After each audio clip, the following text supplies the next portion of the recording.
Reforming Heart, hari ke-26. Renungan ini diambil dari website pemuda.stemi.id.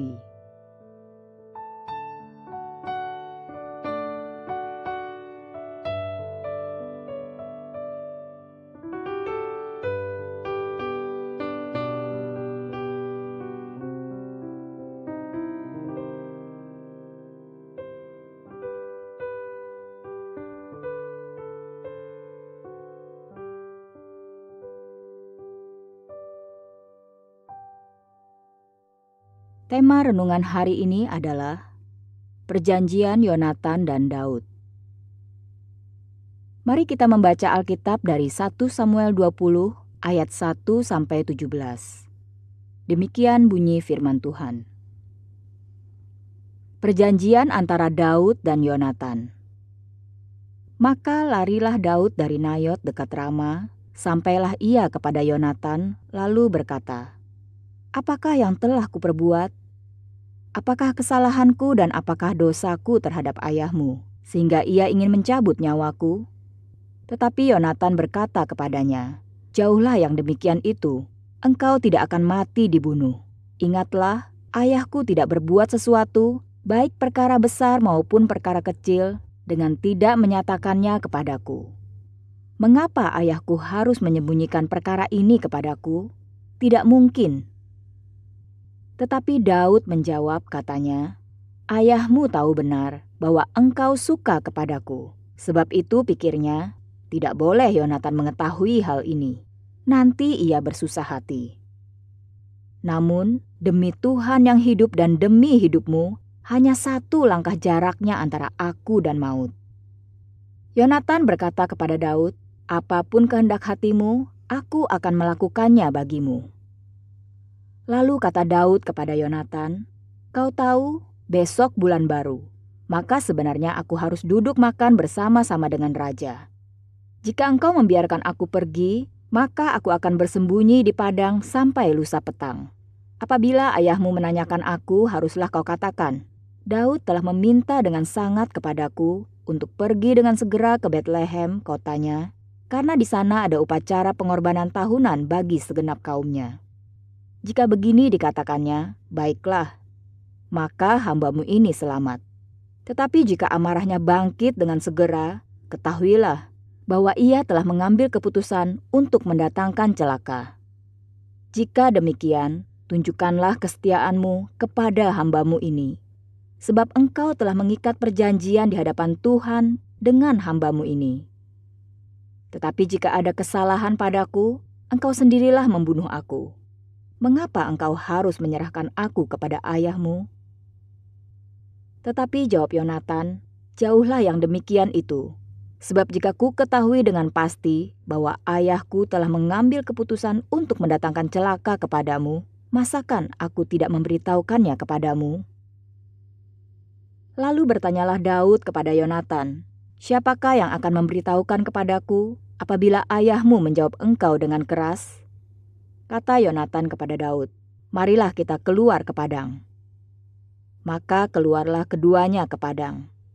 Lalu berkatalah Yonatan kepada Daud, "Demi Tuhan Allah Israel, besok atau lusa, kira-kira waktu ini, aku akan memeriksa perasaan ayahku. Apabila baik keadaannya bagi Daud, masakan aku tidak akan menyuruh orang kepadamu dan memberitahukannya kepadamu?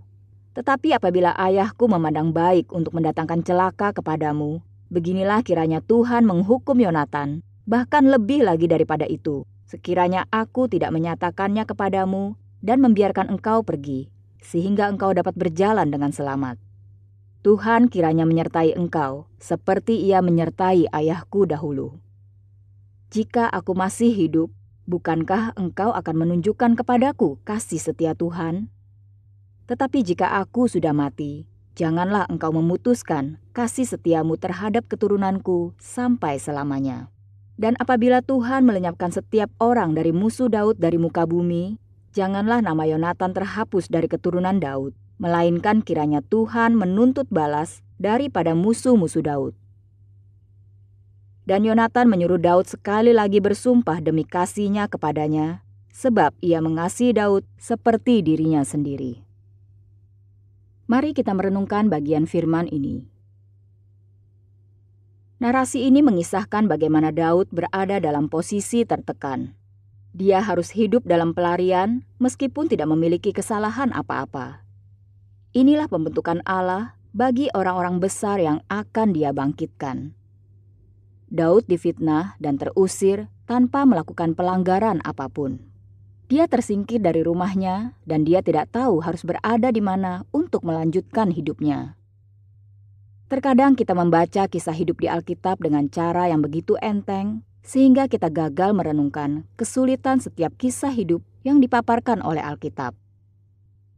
Mazmur-mazmur yang terindah dari Daud ditulis ketika dia berada dalam pelarian dari Saul. Tetapi sebelum Daud benar-benar harus melarikan diri, dia ingin memastikan lebih dahulu, apakah Saul benar-benar ingin membunuh dia atau sebagaimana sebelumnya, niat itu sudah hilang dari Saul. Apalagi Yonatan memastikan bahwa ayahnya tidak lagi berniat membunuh Daud. Ini mungkin karena ayahnya sudah bersumpah. Maka Daud menemukan cara untuk mengetahui apakah Saul masih ingin membunuh dia atau tidak. Daud mengusulkan pada perayaan bulan baru. Dan Yonatan mengatakan kepada Saul bahwa dia sudah mengizinkan Daud untuk pulang ke Betlehem karena ada persembahan korban tahunan. Jikalau Saul marah, berarti memang dia ingin membunuh Daud. Jika tidak, maka sebenarnya Daud tidak perlu takut. Perhatikan kata-kata yang dipakai Daud pada ayat ke-7 dan 8, di mana Daud menyatakan diri sebagai hamba yang sedang memohon, bukan karena dia telah bersalah, melainkan karena dia ingin dibunuh tanpa alasan. Daud mengatakan bahwa kalau dia bersalah, dia tidak akan memohon-mohon untuk bisa dibiarkan lari. Dia meminta Yonatan saja yang membunuh dia, bila memang dia bersalah. Daud meminta pertimbangan yang wajar dari Yonatan, yaitu jika seorang bersalah, maka dia harus dihukum. Tetapi jika tidak, maka dia tidak seharusnya dihukum. Daud tidak mengatakan, "Ayolah, bukankah engkau sudah seperti saudaraku sendiri? Bukankah engkau mengasihi aku? Carilah cara untuk membebaskan aku dari ayahmu." Tetapi justru Daud mengatakan, "Kalau aku bersalah, bunuhlah aku. Kalau tidak, bukankah tidak seharusnya aku mati?" Prinsip keadilanlah yang Daud tuntut, bukan budaya koneksi dan relasi. Budaya yang memanfaatkan kenalan demi melanggar hukum adalah budaya pengecut. Tetapi orang yang mempertahankan prinsip keadilan akan berkata, "Jika aku memang bersalah, maka aku siap dihukum." Jawaban Yonatan pada ayat ke-9 dan seterusnya menunjukkan bahasa yang begitu penuh keakraban. Dia tidak merasa sedang berbicara kepada bawahannya. Bahkan ketika mengikat perjanjian dengan Daud, dia melakukannya dengan iman yang sama, yaitu bahwa Daudlah yang akan menjadi raja. Perhatikanlah cara Yonatan meminta di dalam ayat ke-14 dan ke-16. Dia memohon supaya Daud tidak memusnahkan keturunannya. Orang yang sedang dalam pelarian ini suatu saat akan menentukan hidup matinya keturunan Yonatan. Ini telah dilihat oleh Yonatan. Maka jikalau sebelumnya Daud yang memohon belas kasihan agar dia selamat dari tangan Saul, maka pada ayat 16 ganti Yonatan yang memohon belas kasihan bagi keturunannya kepada Daud. Inilah yang dapat kita lihat dari iman Yonatan. Demikian besar anugerah Tuhan, sehingga dari seorang keturunan Saul terdapat yang begitu agung jiwanya dan besar imannya. Iman berarti melihat apa yang Tuhan lihat, bukan apa yang manusia lihat. Jika kita melihat dari sudut pandang manusia, maka kita akan merasa heran. Mengapa ada seorang anak raja memohon belas kasihan dari seorang pelarian yang sedang dikejar-kejar oleh raja untuk dibunuh? Tetapi Yonatan tidak melihat dari cara dunia melihat. Yonatan melihat dari sudut pandang iman. Dia sedang melihat kepada sang raja dan dia sendiri melihat dirinya dan keturunannya sebagai golongan yang kemungkinan akan disingkirkan oleh sang raja bila dia bertahta.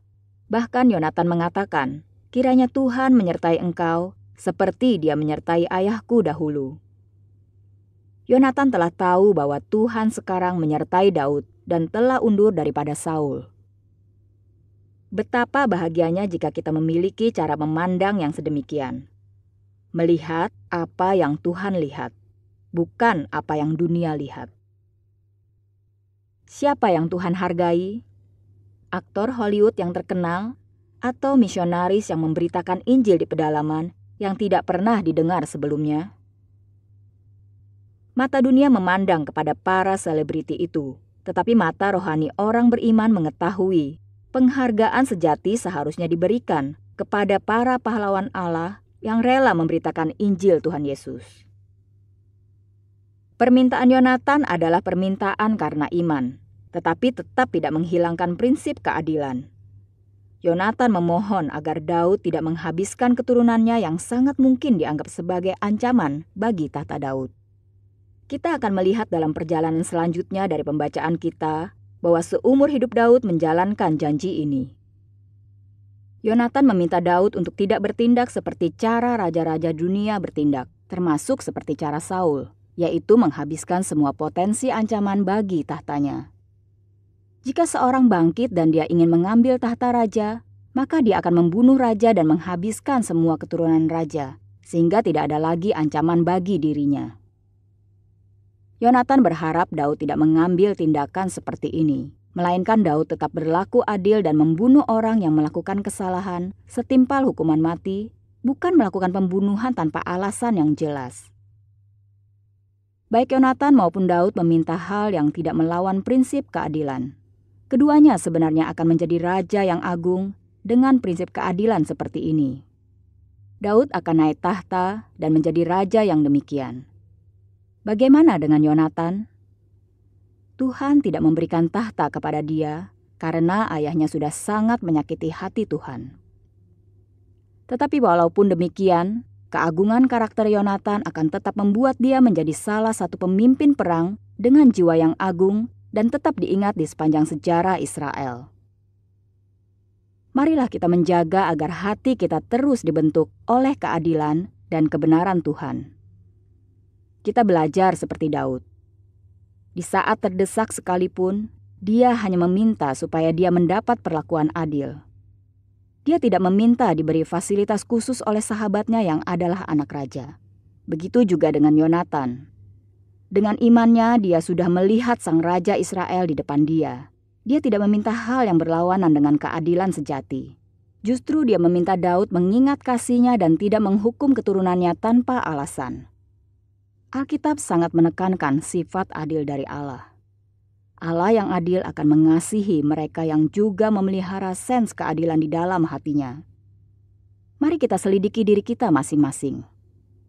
Adakah hidup kita mencerminkan sens keadilan ini?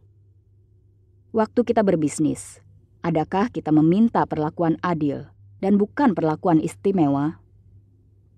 Jika kita dirugikan oleh orang lain, apakah tuntutan kita memang benar-benar memperhatikan keadilankah? Atau kita hanya ingin balas dendam? Biarlah hidup kita bersih. Bila kita menderita ketidakadilan, mari kejar keadilan yang sejati. Dan dengan bijak tidak membiarkan diri kita dipermainkan. Tetapi ada kalanya pengejaran keadilan harus berhenti. Dan kita harus menyerahkannya kepada Allah. Biarlah Allah yang bertindak. Karena kita tidak lagi mampu memperjuangkan kasus kita. Inilah yang menjadi sifat Daud. Biarlah Tuhan yang menghukum, bukan tanganku sendiri. Jikalau kita mendapatkan perlakuan tidak adil dan tidak sanggup membela diri, biarlah kita tetap tenang dan berkata, Hakimku adalah Allah, dan Dia yang akan bertindak bagi saya. Tetapi jika kita yang meminta fasilitas khusus karena koneksi dengan pejabat, sehingga walaupun salah kita bisa bebas dari hukuman, maka celakalah kita, karena Allah akan bertindak menyatakan keadilan yang sejati.